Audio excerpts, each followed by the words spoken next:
chers insiders. J'espère que vous allez bien. Bienvenue sur Sterling Price, votre chaîne spécialisée dans la formation et les suivis des traders et investisseurs rentables. Aujourd'hui, on va donc démarrer notre formation, notre module 1, l'initiation au marché financier, qui fait donc partie du pack Insiders. Donc, sans plus tarder, on va rentrer dans le vif du sujet. Mais tout d'abord, je tenais à vous dire bienvenue. Donc, si vous êtes là, c'est que vous avez pris la formation. Et c'est un plaisir pour moi et un honneur de partager nos connaissances avec vous. Je serai donc le modérateur de toutes les vidéos qui vont suivre. On va donc passer un petit moment ensemble, par vidéo interposée certes, mais on va essayer de rendre tout ça agréable.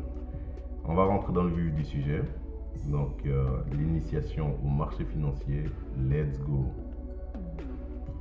Chapitre 1, les circuits financiers. Donc les circuits financiers, c'est tout simplement la schématisation de comment va être alloué les capitaux sur les marchés financiers et comment est-ce que les capitaux vont participer à l'économie.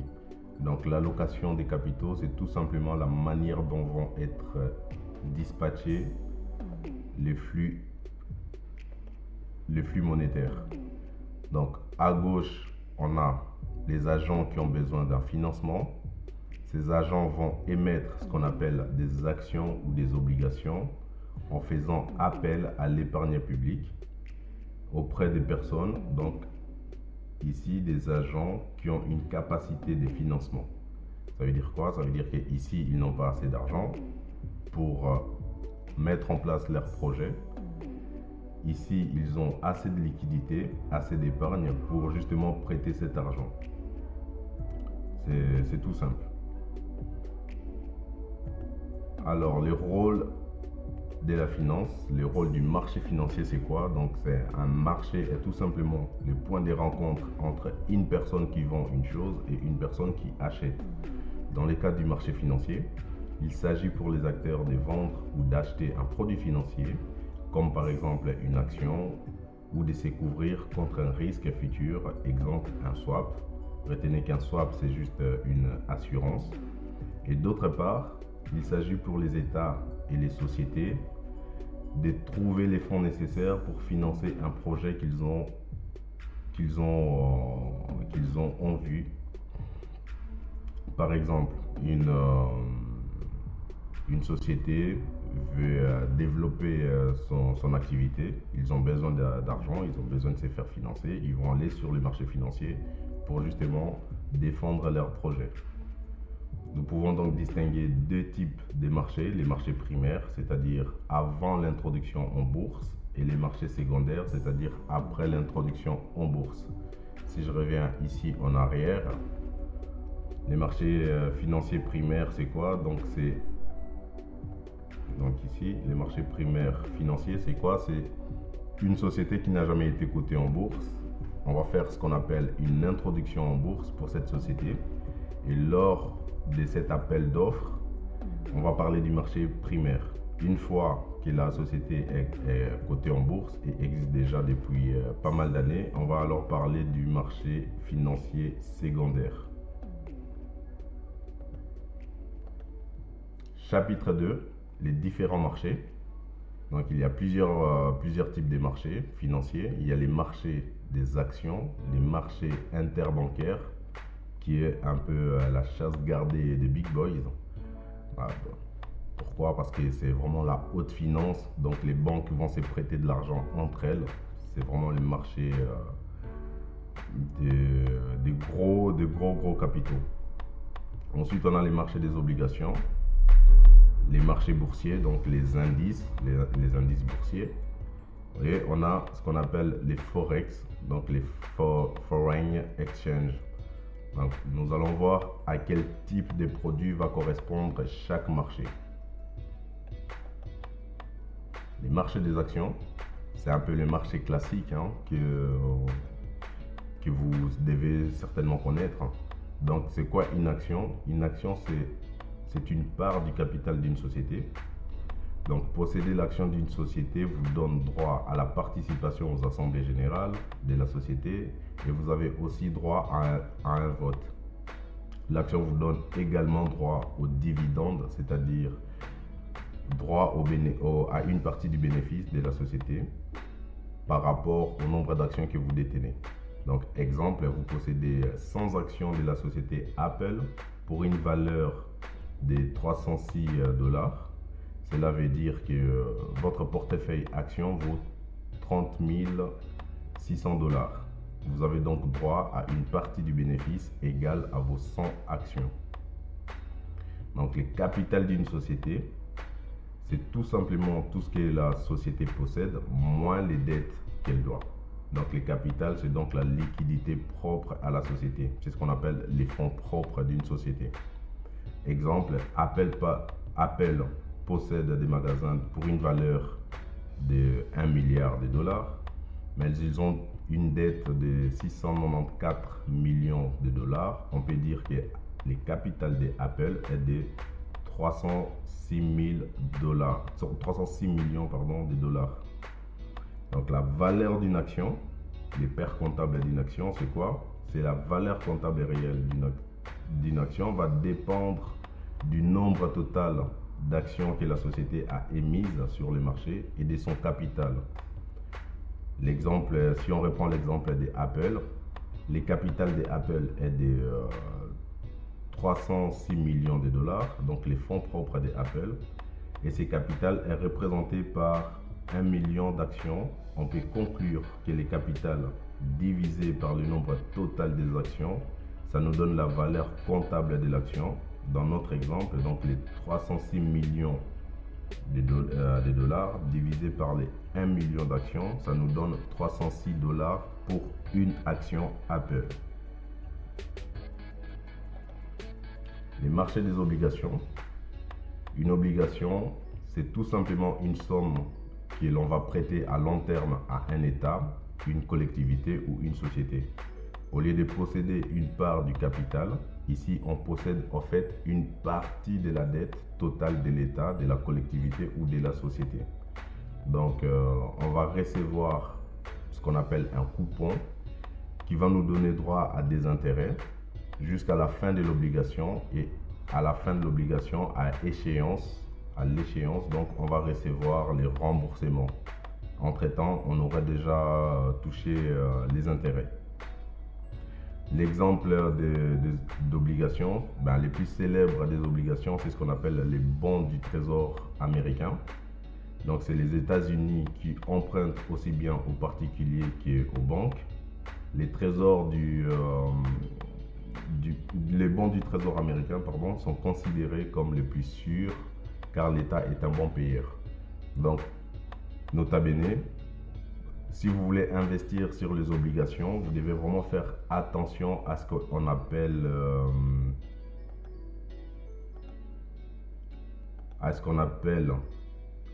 la cotation de l'État. Si un État est coté AAA, ça veut dire que l'État est un bon payeur. Et si l'État est coté par exemple AA, ça veut juste dire qu'il y a des risques par rapport au remboursement. Donc vous avez sûrement déjà entendu parler de cette cotation. Quand on vous dit que la France a perdu son AAA, ça veut dire que la France n'est plus aussi bon payeur qu'elle l'était dans le temps. Les indices boursiers. C'est quoi un indice boursier? C'est un panier dans lequel on va mettre plusieurs actions de plusieurs sociétés. Comme son nom le laisse deviner, un indice nous montre la santé d'une économie ou d'un secteur particulier de l'économie. Au lieu de suivre une seule action isolée, on peut suivre l'indice et avoir une idée générale sur l'évolution du marché. Exemple d'indice boursier, donc on a les CAC 40 en France. Dans ces paniers, donc on a mis les 40 meilleures sociétés cotées en France.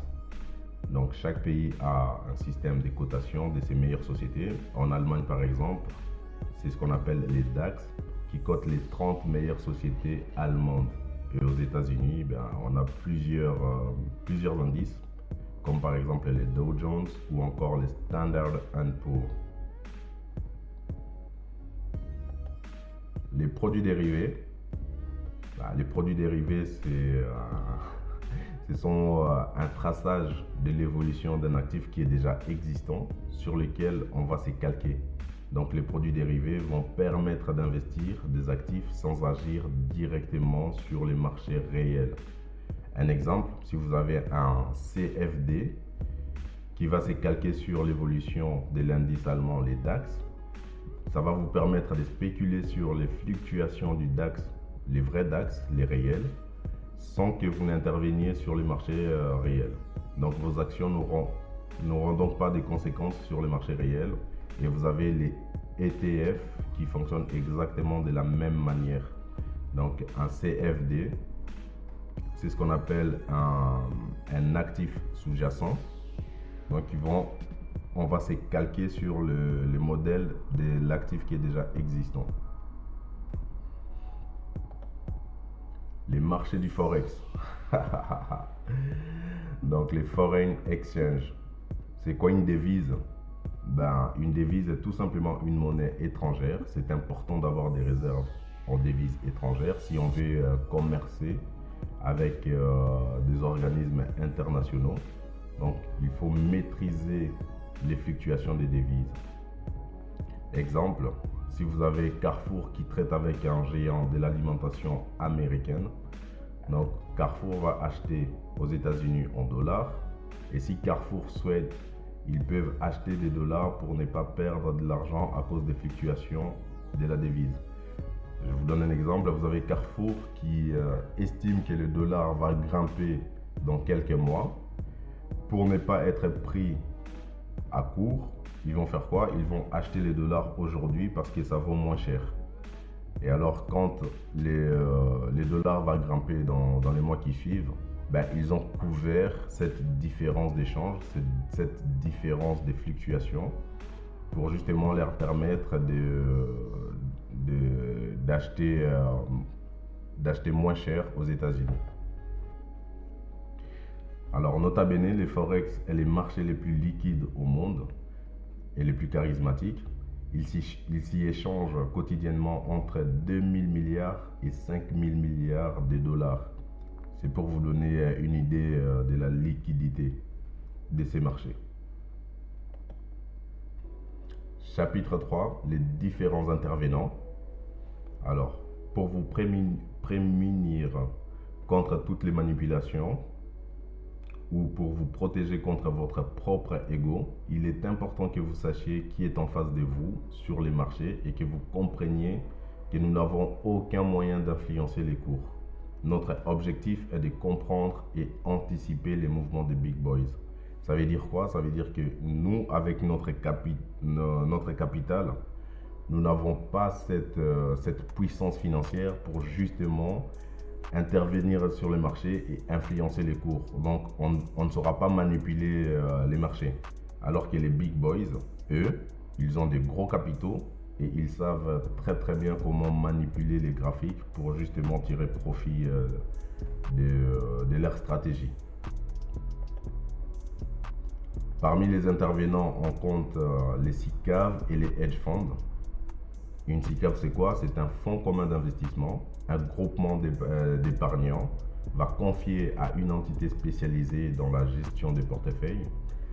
Les SICAV présentent l'avantage d'avoir un portefeuille diversifié.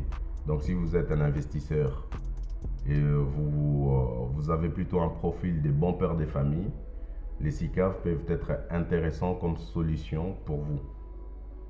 Ça veut dire quoi? Ça veut dire que vous allez prendre des parts dans une SICAV et alors vous allez les laisser gérer votre portefeuille et eux, ils vont diversifier votre portefeuille. Ça, c'est vraiment un gros avantage des SICAV. Les hedge funds, le fonctionnement des hedge funds est presque la même que pour une SICAV. À la seule différence qu'un hedge fund va prendre des risques beaucoup plus prononcés pour justement maximiser les gains.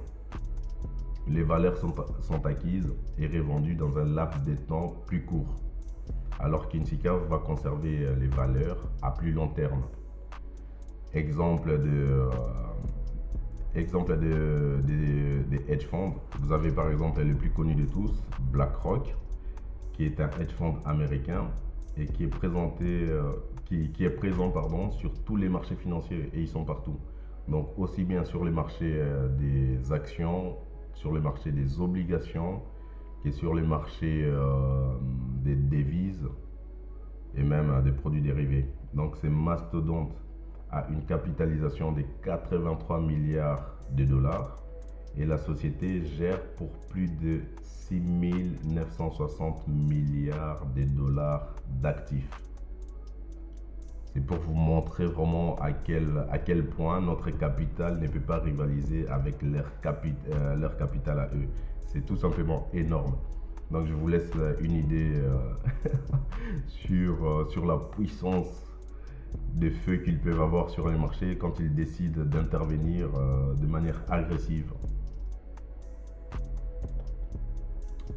Vous avez ensuite les banques et les institutionnels. Après donc les SICAV et les hedge funds, vous avez les banques et les institutionnels.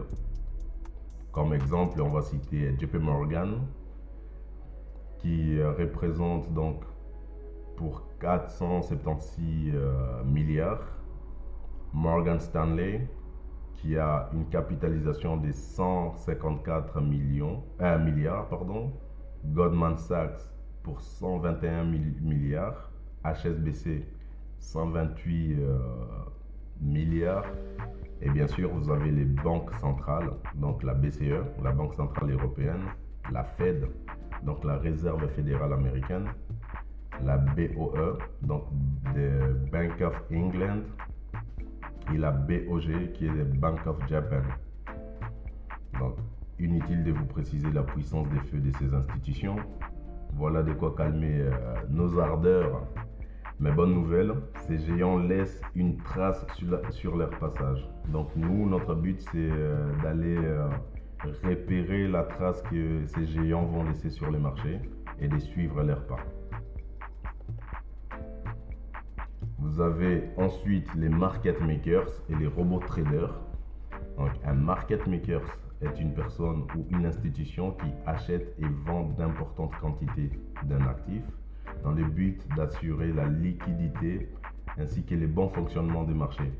Donc un particulier peut agir en tant que market maker, mais en raison des volumes de trading requis, il s'agit plus souvent des institutions. Donc comme le nom l'indique en anglais, donc les market makers, c'est eux qui vont faire les marchés, c'est eux qui vont s'assurer les entrées et les sorties des grosses pointures. C'est eux qui vont assurer que, par exemple, un hedge fund trouve un meilleur prix pour un actif, aussi bien à l'achat qu'à la vente.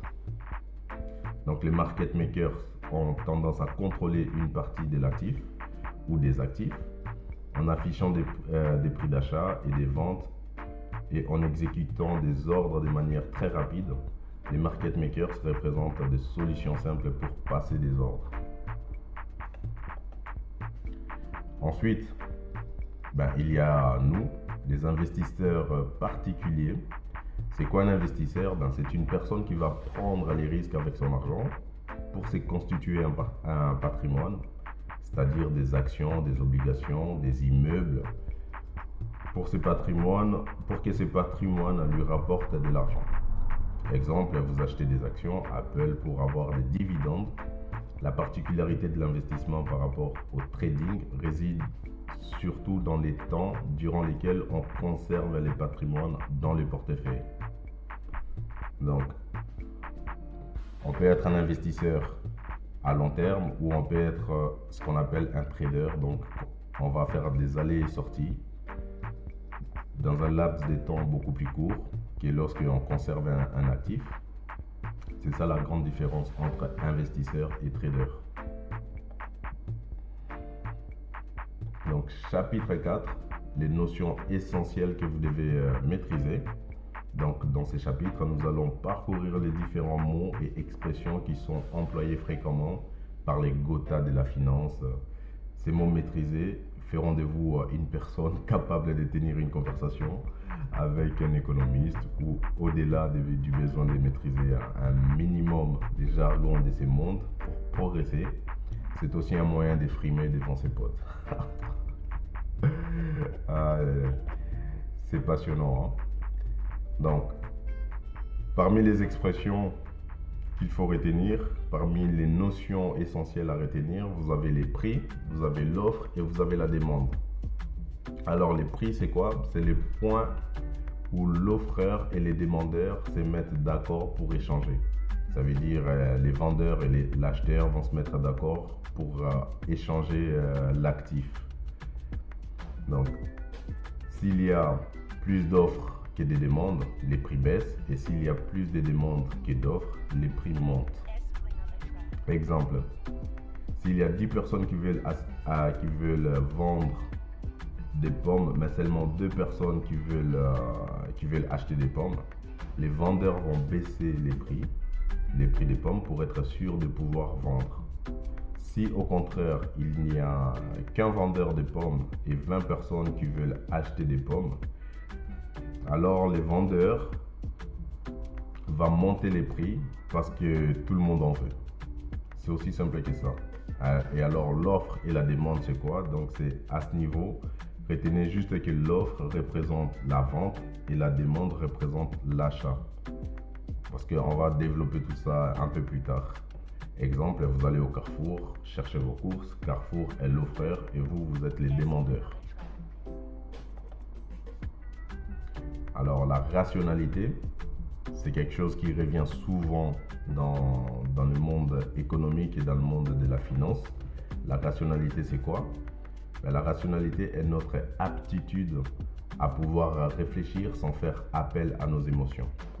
Donc nous sommes supposés en tant qu'agents économiques agir en ayant analysé tous les éléments. Ça c'est en théorie, voyons cela en pratique. Donc je vous donne un exemple.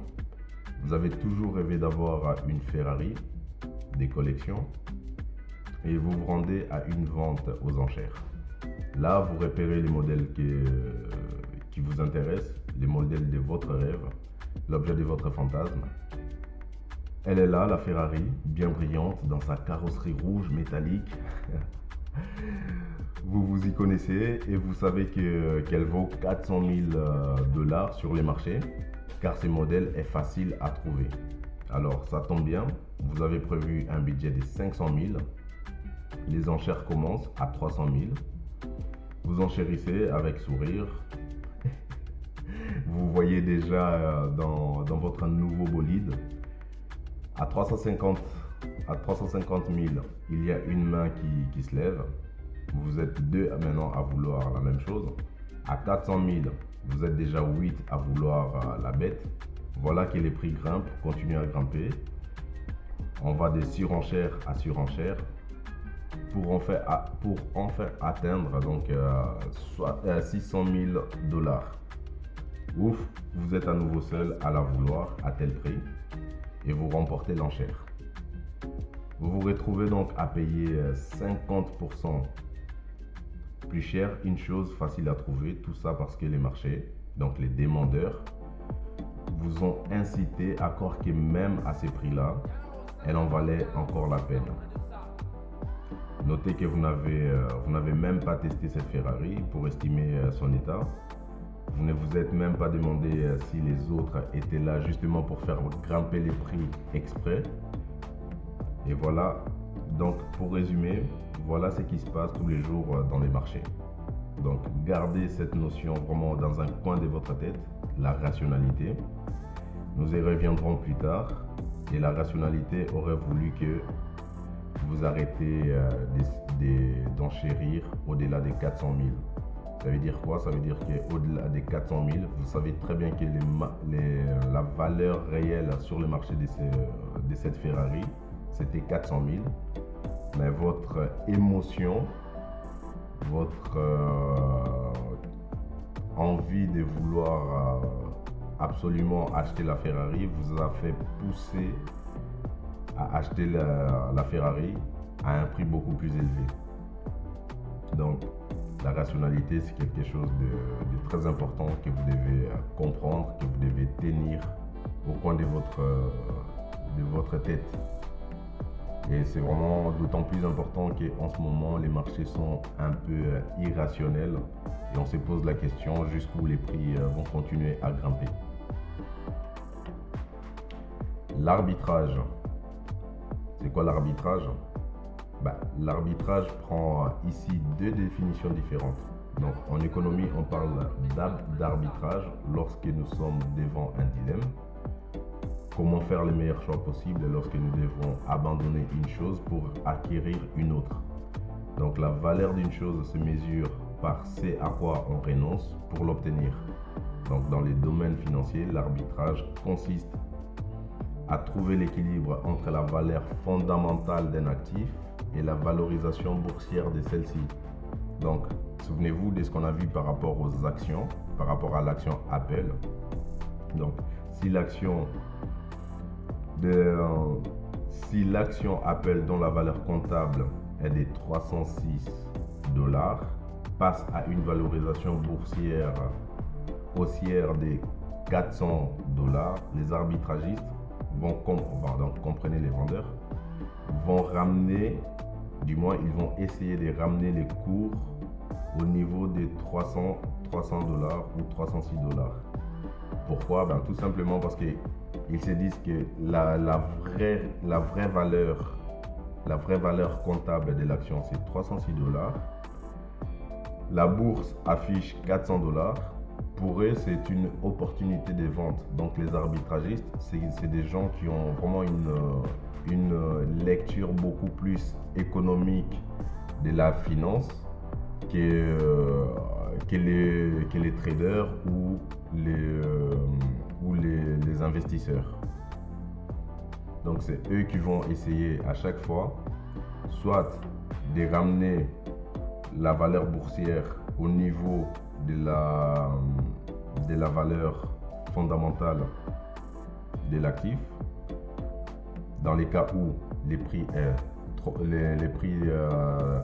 en bourse est trop élevé, et dans les cas où les prix en bourse est beaucoup trop sous-estimé par rapport à la valeur réelle, ils vont au contraire pousser les prix de la bourse. Donc la spéculation, le trader ou broker, c'est quoi la spéculation? La spéculation consiste à observer les marchés, c'est-à-dire la bataille entre les vendeurs et les acheteurs, pour anticiper si les prix vont monter, donc les acheteurs vont gagner, ou si les prix vont chuter, ou au contraire les vendeurs vont gagner. Donc tout ça, c'est dans le but de retirer des gains. C'est donc tout simplement un pari que vous allez faire en tant que spéculateur. Un trader, c'est quoi? Un trader, c'est tout simplement un spéculateur qui va passer des ordres d'achat ou des ventes d'un titre. Il intervient sur le marché pour une courte durée. Son ordre reflète la position qu'il a vis-à-vis du marché. Un broker, c'est quoi? Donc un broker, c'est pour intervenir sur les marchés, les traders vont passer son ordre via un agent de courtage. Donc un broker, c'est un agent de courtage. Les traders possèdent un compte chez ces courtiers qui agit sur le marché en son nom. Donc le broker va chercher la contrepartie de l'ordre du trader sur le marché au meilleur prix.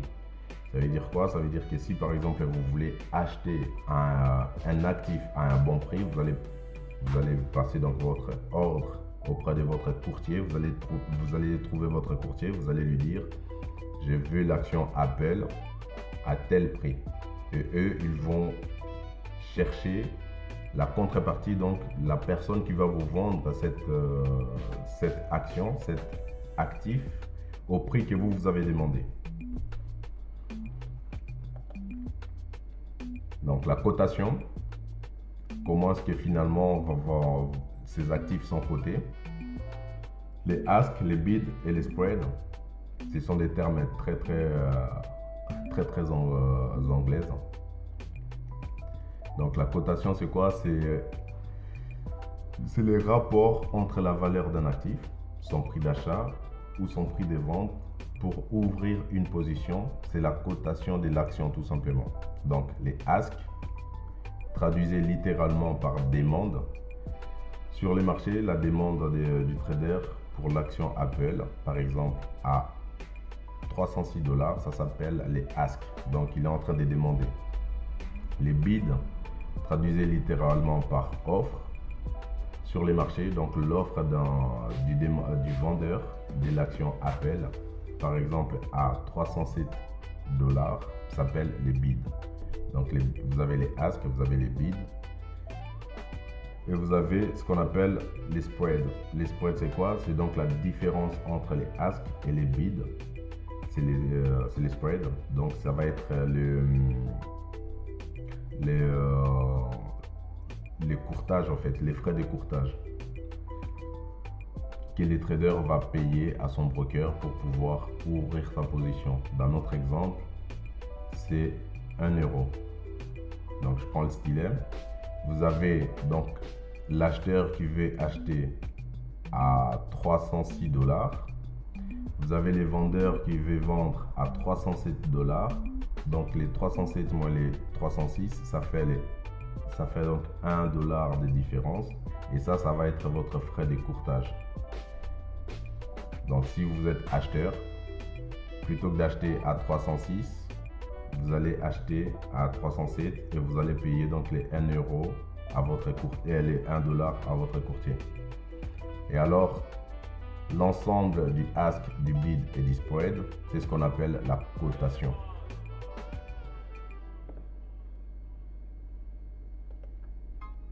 Donc vous avez ici un exemple qu'on vous donne. Donc vous avez à gauche, vous avez les bid price. À droite, vous avez les ask price. Donc les bids.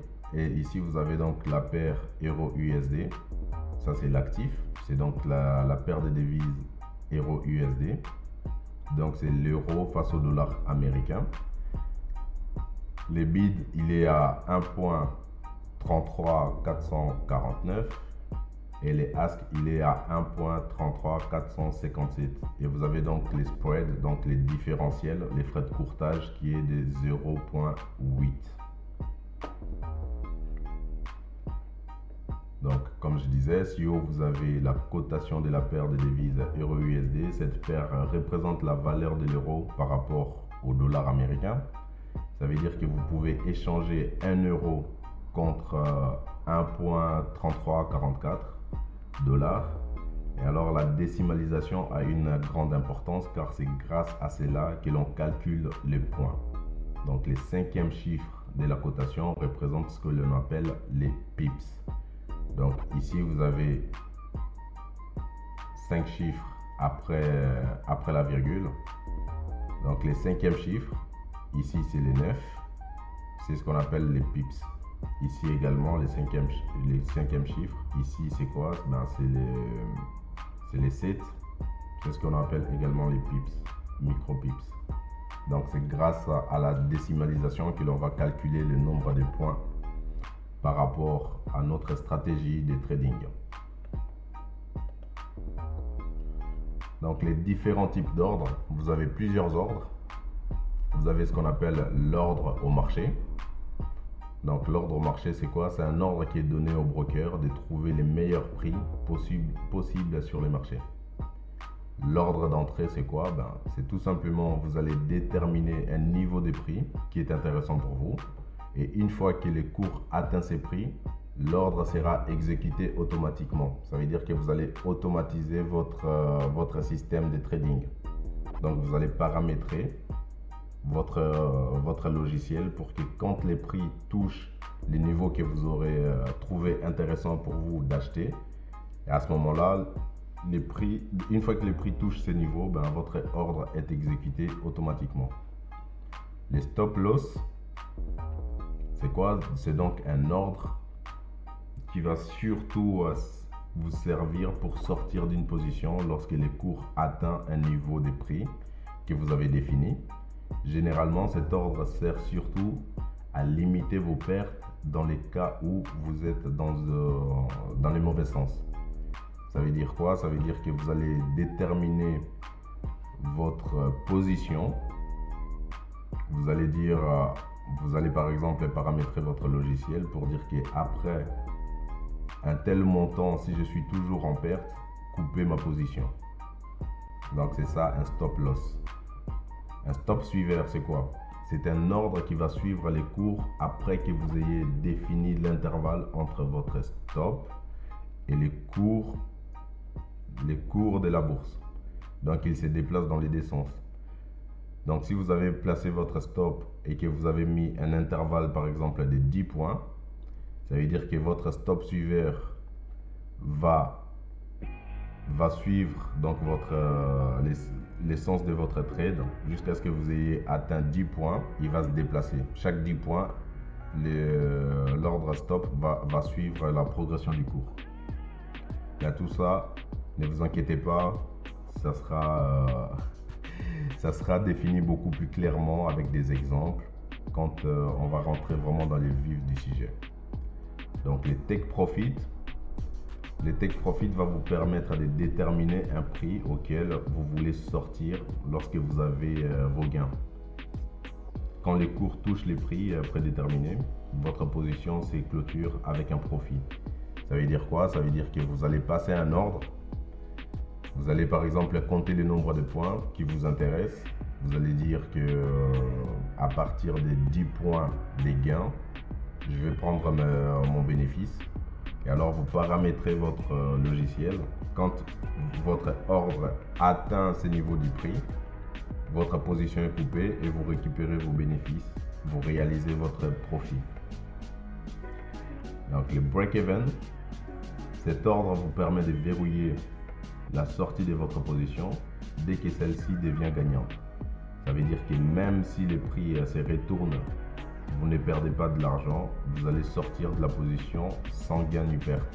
Donc break-even, c'est quoi? C'est un peu un mélange entre un stop loss et un take profit. Ça veut dire que si vous paramétrez votre ordre, vous êtes en train de gagner, par exemple des 10 points, mais vous n'êtes pas sûr que les marchés vont continuer à progresser, vous allez déjà verrouiller une bonne partie de vos bénéfices, par exemple à 5 points, et laisser courir l'autre partie du bénéfice. Donc si votre position passe à 20 points gagnantes, vous pouvez toujours monter les break-even que vous avez mis à 5 points à par exemple 10 points. Et si les marchés se retournent, lorsque vous arrivez au niveau des 10 points, votre ordre va se fermer automatiquement et vous allez récupérer votre bénéfice. Ça vous évite ainsi de perdre toute la partie bénéfice que vous avez récupéré sur le marché, que vous avez acquis. Donc très important de retenir ces notions. Donc l'ordre au marché, l'ordre d'entrée, les stop loss, les stop suiveurs, les take profit et les break even. Chapitre 5, votre environnement du travail. Donc, première chose à faire, c'est qu'il vous faut un broker. Vous devez trouver un broker. Vous devez installer votre station de trading. Vous devez avoir votre journal de trading et votre plan de trading. Maîtriser un logiciel de trading et vous tenir informé. Comment est-ce que vous allez faire tout ça pour vraiment avoir un environnement de travail qui soit efficace pour vous? On va commencer par comment choisir son broker. Donc, la première chose à faire, c'est que vous devez vous assurer que votre broker est bien régulé.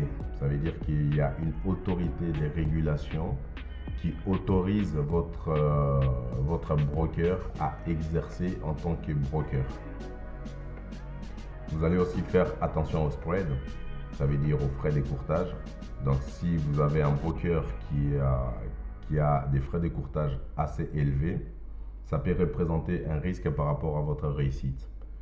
Pourquoi? Parce que au plus vous allez passer des ordres, au plus vous allez perdre en frais de courtage. Donc c'est très important pour vous de vraiment faire attention à choisir un broker qui a des frais de courtage, donc des spreads pas trop élevés. Ensuite, vous devez aussi faire attention aux services et assistance. Ça veut dire quoi? Ça veut dire que si vous avez un problème et que vous appelez votre broker, si celui-ci répond immédiatement ou est très actif et vous accompagne vraiment pour trouver une solution, ben c'est très bon signe. Et si derrière vous avez votre broker mais qui ne répond pas à vos questions ou à vos critiques, ben ça peut être très gênant. Pourquoi? Ben parce que la communication n'est pas bonne, donc il y a un problème de transparence. Et alors, le dernier point, c'est que vous devez faire attention à ce que votre broker soit un dealing desk ou un no dealing desk. Ça veut dire quoi, dealing desk? Ça veut dire que votre broker va passer vos ordres. Quand il va passer vos ordres, il va réellement les exécuter sur les marchés. Et un broker no dealing desk, c'est un broker qui va être votre propre contrepartie. Excusez-moi, je vais boire un peu d'eau. Donc c'est votre broker qui va être votre contrepartie. Et ça pose un problème. Pourquoi? Parce qu'il y a un délit, il y a un conflit d'intérêts. Donc il y a intérêt à ce que vous perdez pour que votre broker se fasse de l'argent. Donc c'est vraiment des notions très importantes à retenir pour vraiment optimaliser votre choix du broker. Donc ces 5 points sont essentiels: la régulation, les spreads, les services et assistance, la transparence et le fait que votre broker est soit un dealing desk ou un no dealing desk. Alors, votre station de trading et votre espace. Dès le départ, il est important que vous vous équipez comme un vrai professionnel. Créez-vous un environnement professionnel et serein et vous mettez-vous directement dans la peau d'un trader professionnel. Ça, c'est très important. Il n'y a que de cette manière que vous allez éviter d'adopter une attitude d'amateur dès le départ. Alors, nous sommes des professionnels. Il n'y a pas de séance d'essai, donc c'est vraiment de l'argent qui est mis en jeu. Donc il faut mettre tout votre sérieux pour justement dès le départ acquérir les bonnes habitudes, les bonnes attitudes. Équipez-vous donc d'un moniteur et de 2 écrans au minimum et d'une bonne connexion internet. Vous n'avez pas besoin de plus. Donc vous avez besoin d'un écran pour vos transactions et un autre écran pour vos analyses et votre plan de trading.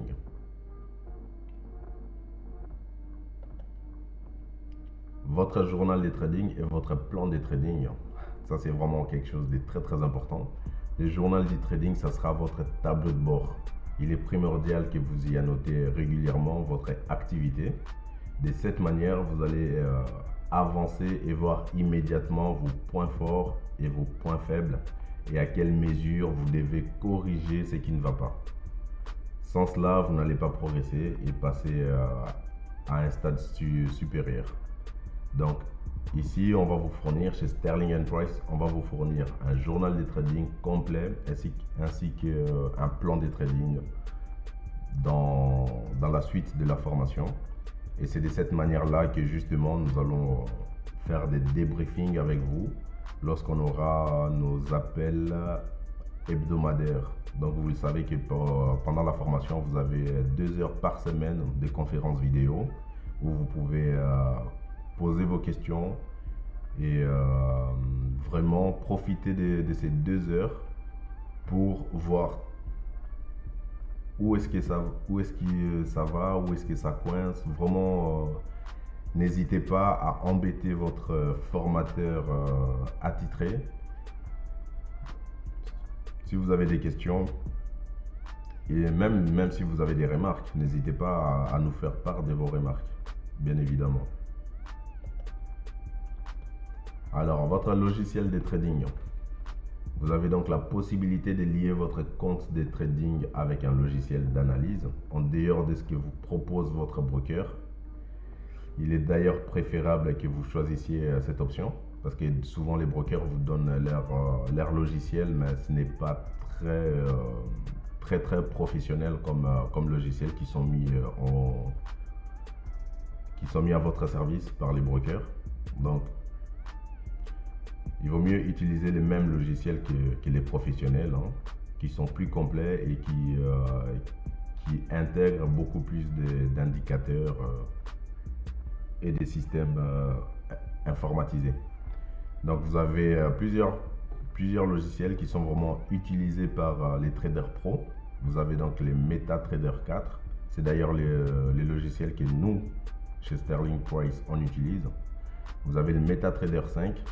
Vous avez Pro Real Time. Et vous avez TradingView. Donc, ici, nous allons vraiment vous initier au MetaTrader 4. On va faire une vidéo. Ça fait partie de la formation où justement on va vous montrer comment faire une prise en main de ces logiciels qui est assez simple d'utilisation. Et rassurez-vous, MetaTrader 4, vous maîtrisez ces logiciels, vous allez maîtriser les autres, même si par après vous avez envie d'échanger des logiciels. Parce que presque tous les logiciels des trading se ressemblent au niveau des interfaces, au niveau des options, tout ça, il n'y a pas de souci. Et alors, la dernière chose, comment vous tenir informé? Pour ne pas se laisser surprendre par diverses annonces, vous devez vraiment vous tenir informé.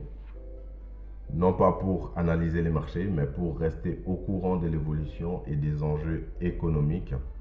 6 juin, quelques sites d'infos économiques et à consulter régulièrement. Donc, nous vous conseillons de télécharger les applications sur votre smartphone. Les applications par rapport à Investing. Donc, vous avez les sites qui est là, les premiers sites, les premiers liens. Vous avez CNBC, qui est aussi un site très intéressant, des quotidiens économiques. Et vous avez aussi les FX Daily Info comme lien pour les traders du Forex par exemple. Et alors grâce à ces sites-là, grâce à ces applications, vous allez pouvoir vous tenir informé et voir à quelle heure vous pouvez trader, à quelle heure vous pouvez ne pas trader, vous devez ne pas trader parce que justement il y a une annonce qui risque de chambouler les marchés. Et alors à ce moment-là, il est préférable que vous vous teniez éloigné du marché. Chapitre 6, les styles de trading que vous allez adopter. Il y a plusieurs styles. Donc ça va vraiment dépendre de votre psychologie, de votre profil. Parce que vous avez les styles scalping. Les traders scalpers font plusieurs entrées et sorties au cours d'une séance. Ils prennent 2 à 10 positions dans la journée, ce qui est énorme. Ce style est déconseillé car en termes de rentabilité, ça n'est pas intéressant. Ça nourrit les brokers parce que justement, vous prenez beaucoup trop de positions, vous faites beaucoup trop d'allers-retours et alors vos frais de courtage sont juste énormes, sans compter que vous êtes constamment exposé sur les marchés. Donc c'est vraiment un style que nous déconseillons, les scalping. Vous avez le style day trading. Les day trading consistent donc à prendre 1 à 2 positions dans la journée et conserver celle-ci pour tirer profit du vrai mouvement de la journée. Donc c'est ça qui est intéressant avec les day trading, c'est que vous allez prendre une position et vous allez vraiment jouer sur la vague, sur la vraie tendance de la journée. Ça présente l'avantage de ne pas être exposé overnight.